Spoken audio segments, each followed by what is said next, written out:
Father, thank you for the opportunity to be together. Thank you for the chance to open your word and to study it out and to just acquire as much wisdom from you as possible, God. Pray that we're humble about it, that we can learn and grow and change. We pray for our friends.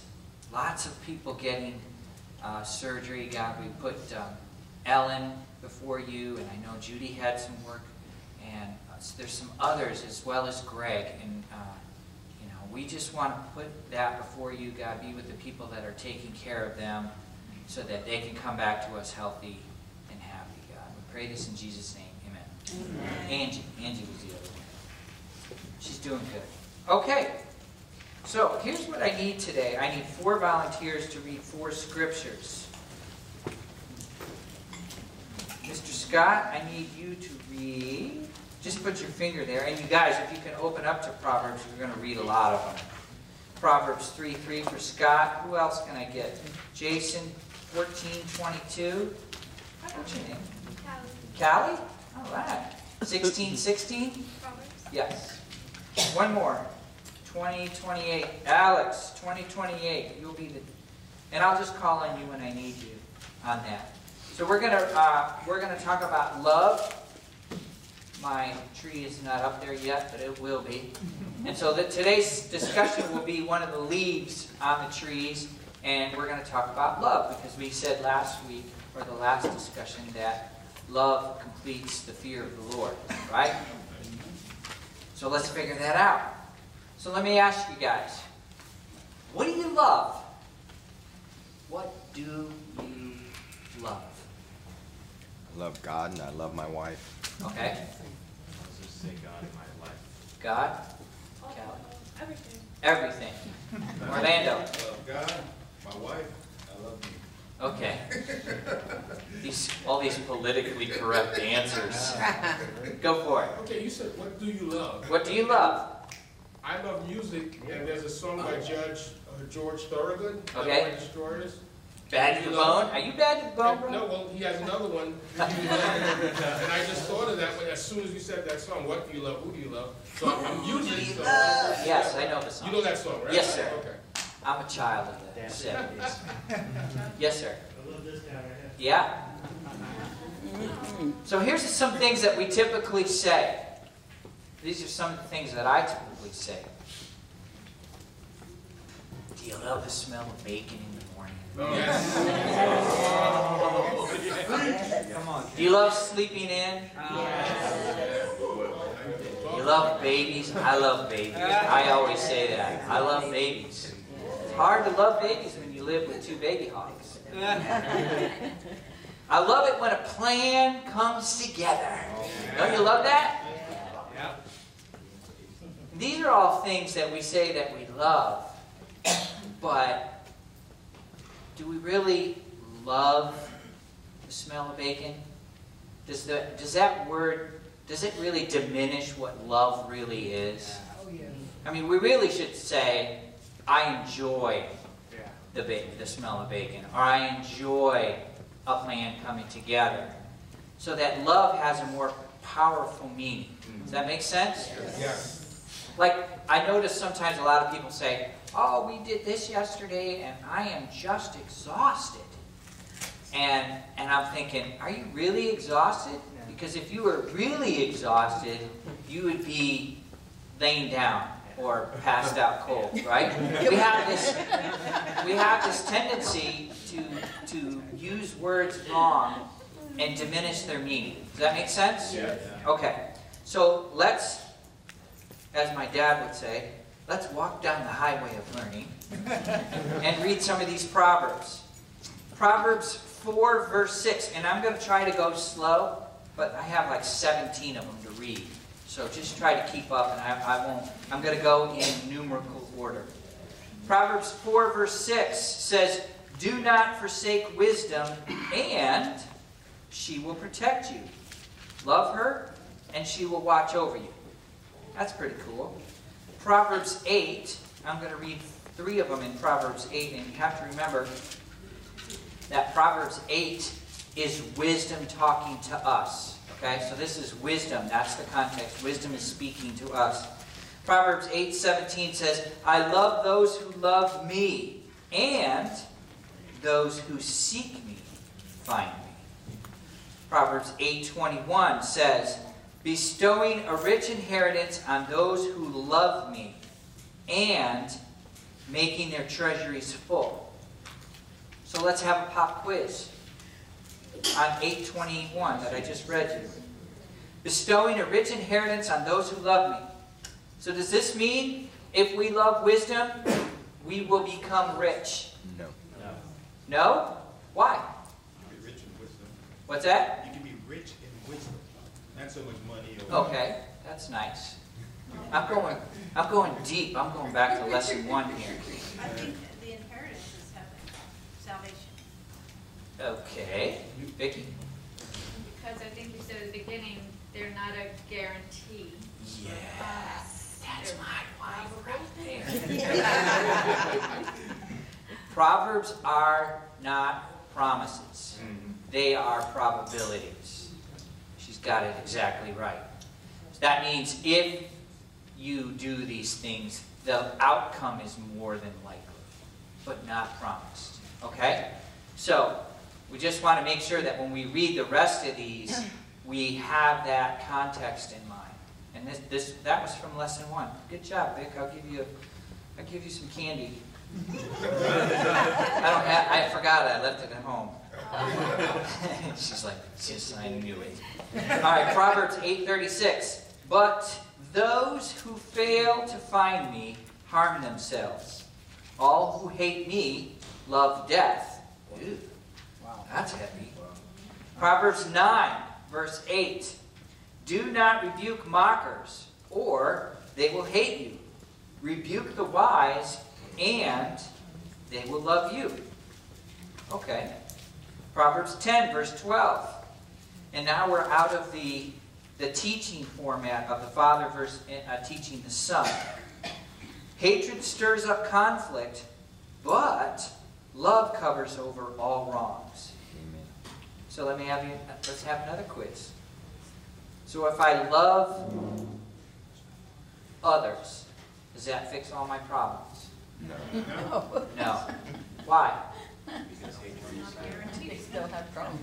Wait a minute. Say it again. because hatred will continue to stir up conflicts, but it's up to you to continue to love. Okay. What did you say? Not everybody loves you. Yeah. Thank you. It's still a probability. But if we have the opinion or the attitude of love, which we're going to get to, you guys are you're going to love the end of this. Okay? Yes, sir. I need some help, Ken. Yep. I know I know what you're struggling with. In the past, when I read Proverbs, Yep. it's very difficult for me to differentiate the promises from probabilities. Correct. Like when I read God talking about the rainbow, Mm-hmm. this is a sign that I'll never destroy the earth with water again. Yep. So I'm reading the scriptures and I see all these promises. There's actually a book, a handbook that talks about God's promises book Yep. and all the different promises that God makes throughout the Bible. Okay. In the past, when I've read Proverbs, I look at them not just as probabilities, but if you apply these things such as wisdom, the outcome is going to be certain. And it's been that way in my life. Correct. Not always, though. That's why I have trouble differentiating, because a lot of the promises... Go back to the lesson 1 Yeah. and rewatch that video, because it'll do a much better job explaining the moral logic. And that's the key to this. It's the moral logic of God, or the attribute of wisdom. God gives wisdom to he who asks, but also to who seeks. And it's not everyone seeks wisdom, and not everyone seeks, for example, love or riches, or we have to do it in the right order.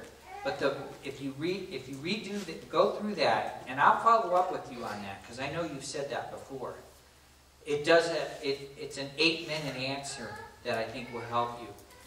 We have to, I think, one of the things is like, okay, so we believe in Jesus, right? Is belief just enough? No. But Jesus promises us eternal life. It's the same thing. Well, we have to go through some... It's not about performing. It's just about our attitude in getting taught, getting instruction, getting baptized. There's something about that. So go through that, and then I'll follow up, and we'll nail it down. I don't have any problems taking time out of the lesson. But watch that. It'll help you. Okay.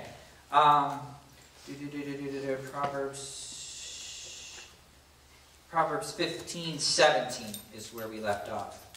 It says, better a small serving of vegetables with love than a fattened calf with hatred. Okay. I feel that. Proverbs 17:9 says, whoever would foster love covers over an offense, but whoever repeats the matter separates close friends. Proverbs 18:21 says, the tongue has the power of life and death, and those who love it will eat its fruit. And we talked about that in the power of the tongue. Proverbs 20 verse 13 says, do not love sleep. Who said they loved sleep? Oh, I tricked you. Or you will grow poor. Stay awake and you will have food to spare. Total probability, right? It basically means if you're willing to get up early. And most people that get up early go to work, right? So if you're getting up early, you know, the early bird gets the worm. That's where this comes from. Does that make sense? Proverbs 19:22 says, what a person desires is unfailing love.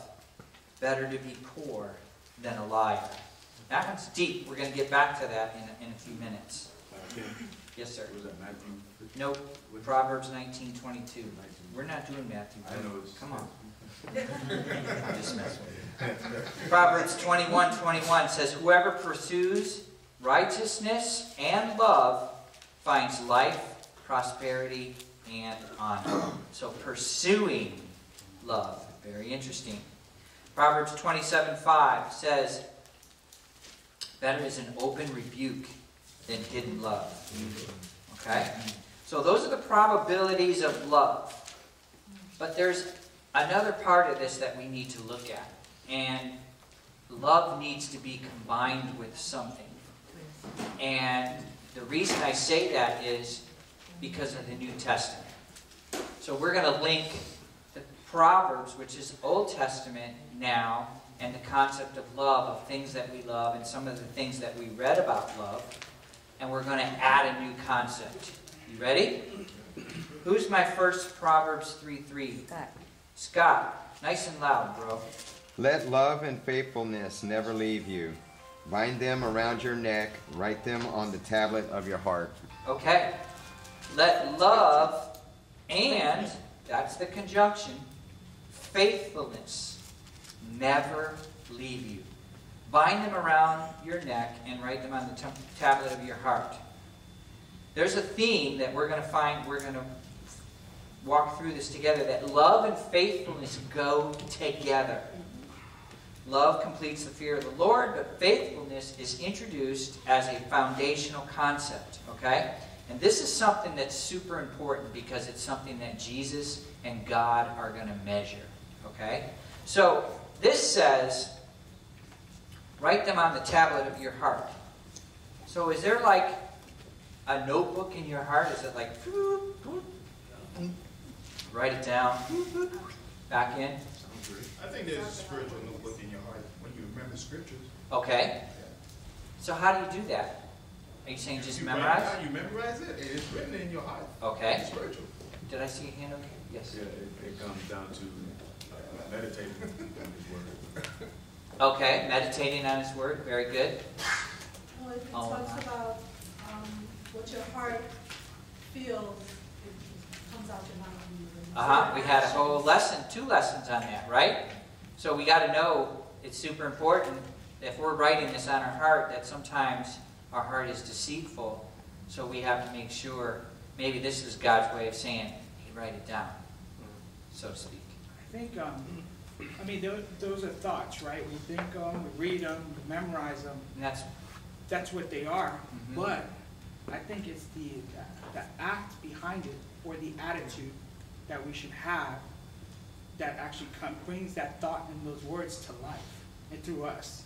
So it's like when it's saying, it's like, you know, take them in, but it's actually an attitude Yeah. that it's talking about. Okay. Did you have a hand up? Joe? Yes. Go. Well, I was kind of going along with what Miguel's saying. Is I'm more of a learner who learns by doing things. So while I read and I'm learning and I'm digesting it, I also need to put it into practice, and that's going to help me to, because then it's going to be molded into my heart, molded into my mind. This is what I need to do, and this is why I do it, and this is how I do it. Great. I'm a writer myself, not like I'm a writer where I write stories, but if I read something, I have to write it down, or I have to, the act for me of writing it down helps me remember. And if you look in my office at my desk, you'd be like, what a mess. But it's not as messy as you think it is. It's just I have to write, like when I make a letter, look at this. These are all notes that I write because I'm trying to, if I write it down, it helps me to remember, like somebody said, but it also gives me another idea or another thought. So when we write these things down, I think that is an important concept that God says, you know, you write it down, you're going to tend to remember it better. Does that make sense? All right. Proverbs 14:22. Who is that? Jason. Let her rip. Do not those who plot evil go astray, but those who plan what is good find love and faithfulness.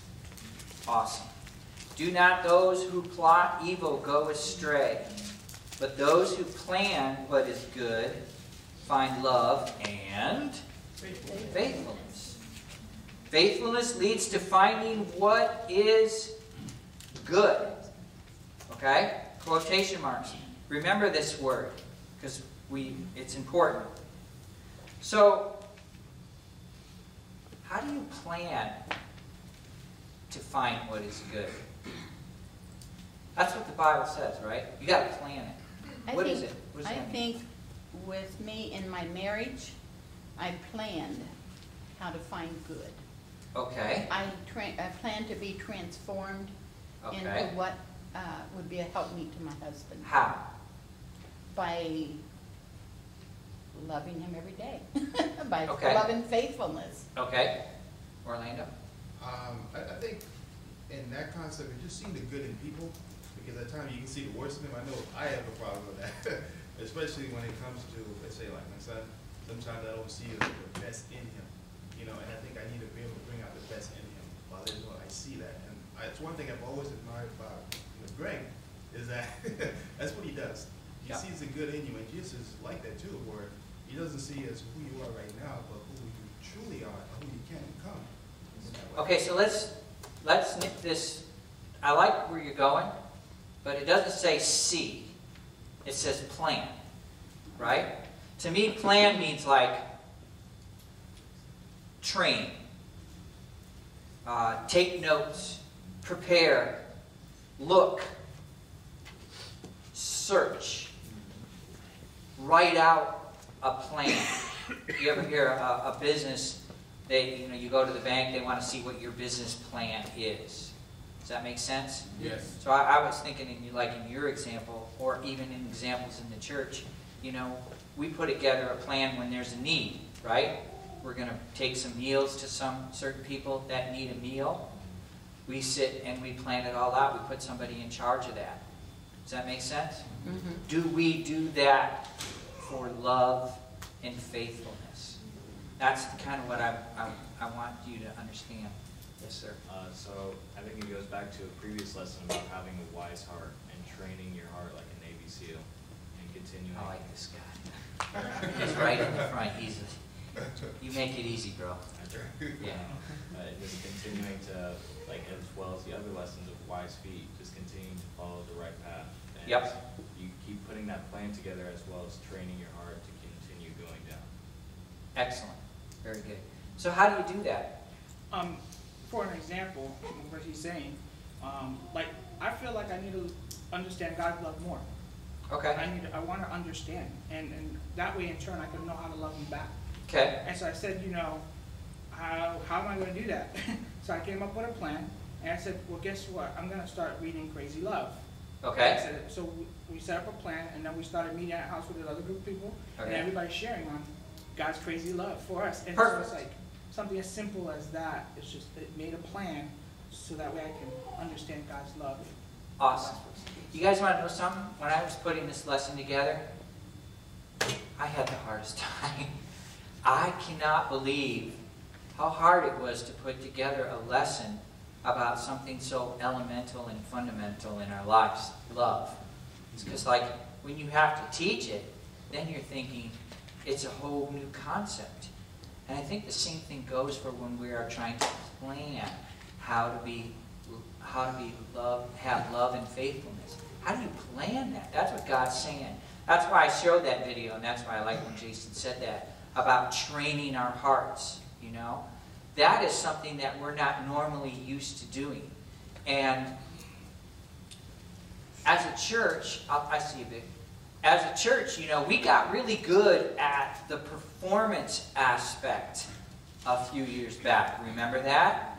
Do this, do this, do this. And as a church, it got us into a lot of trouble because we were doing things for the wrong reasons.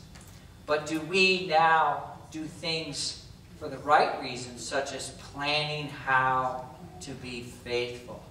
That is a performance aspect that God is saying, this is going to serve you. This is going to serve you really, really well. Does that make sense? Yes. Did you have one more comment? I do, because I think it's in our society, in planning, and how it talked about the tongue as a fire, we just blah, blah, blah. But it's not just millennials who want that, it's instant satisfaction, I think it started with the microwave and all these things. Everything has turned into immediate, quick response. If we just stopped, instead of blurting out stuff, say it, you're saying plan how to love in our mind first. Before we just blah, I think we're teaching ourselves to tame the tongue, but really thinking, maybe I wouldn't say what was blah on my mind first. Right. It's planning. Yep. Planning how to redirect us in a slow down. Training our minds not to blurt it out. That's what she was saying. Who's our 20.26 reader? Was it Cal? I thought it was, Or 2028? I thought it was 16 years. You're right. I skipped that one. Go. Okay. Please. How much better to get wisdom than gold? To get insight rather than silver? That's 16.6? Oh, 16. Okay, I'll do 16. 16.6. I might have told you wrong. I'm sorry. That was a good one, though. Through love and faithfulness, sin is atoned for. Through the fear of the Lord, evil is avoided. Okay. So through love and faithfulness, notice they're together again, sin is atoned for. Through the fear of the Lord, evil is avoided. Okay? So we're all pretty much experts on how to have our sin atoned for or forgiven, right? And it starts with love and faithfulness. That's not the whole story. So it's still a probability. We're still talking about if you have love and faithfulness in your life, this is going to most likely be the outcome. Because if you plan for it and you train for it and you search for it, you're going to find the rest of God's truth. Proverbs 20:28. Who was that? Alex. Love and faithfulness keep a king safe. Through love, his throne is made secure. Okay, love and faithfulness. Love and faithfulness keep a king safe. Through love, his throne is made secure. Here's where I'm going with this. What are the 6 words that every disciple wants to hear when he stands before God? He or she. Gerald. Well done, good and faithful servant. Well done. Good. Remember I said, remember that word? And faithful. Wow. That's huge. Now that ties in the Old Testament to the New Testament. And it says that being faithful, this is what it says to me, that being faithful is pretty important, right? It says that we're all going to stand before God and give an account for every word that we have said, and most likely everything that we've done in our life. And I don't know how that works, because that's just a mystery of God. But one of the things He's going to measure is our faithfulness. So that says to me, that what I got out of this, I'm like, I got to get on the ball here. How do I learn how to be faithful? We can throw that word around real easily. Oh, he's a faithful brother. She's a faithful sister. But are we taking it to that next level of love and faithfulness? Does that make sense? There's a few different kinds of love. You know, I was going to have Greg share about Chesed, but he's obviously not here. There's Ahava love, which is a godly type of love, dearly loved. It involves action and the way of life. But I wanted to close out. We got 3 minutes reading you some faithful proverbs, okay? Because we just discussed that we want to hear those 6 words, right? I do. Proverbs 2 verse 8 says, "For he guards the course of the just and protects the way of his faithful ones." Ooh, that's good. Proverbs 20 verse 6, "Many claim to have unfailing love, but a faithful person who can find?" Unfailing love. That to me is unconditional love. That's huge. That is huge. That's something that we all want and we all need. Proverbs 27 verse 6 says, "Wounds from a friend can be trusted, but an enemy multiplies kisses." Another version of that says, "Faithful are the wounds of a friend." I love that scripture. I always think of Brian Royer when I read that. Because when someone else brings something to your attention about your character, that means they are being faithful, but they're also helping you to be faithful. Does that make sense? And that's the goal.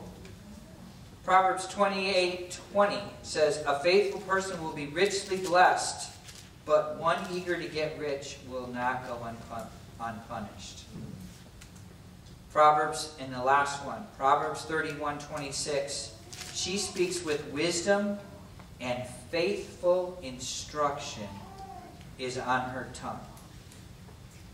So, are you faithful? Is this opened up a new realm of what love and faithfulness is? It's pretty deep, right? It's earned its leaf on the tree, right? Because it all comes together. And I've heard it: wise feet, walking with the wise, having a wise heart, understanding our heart, a wise tongue. I heard that a lot. Understanding, which is the trunk. Fear of the Lord, which is not pictured on here. I'm going to have to come up with something a little bit better, but too many leaves, right? And now love and understanding. Okay? That's it. We're going to go see the Coffee Angel, and then we're going to have an awesome service. Amen? All right. Thank you, guys.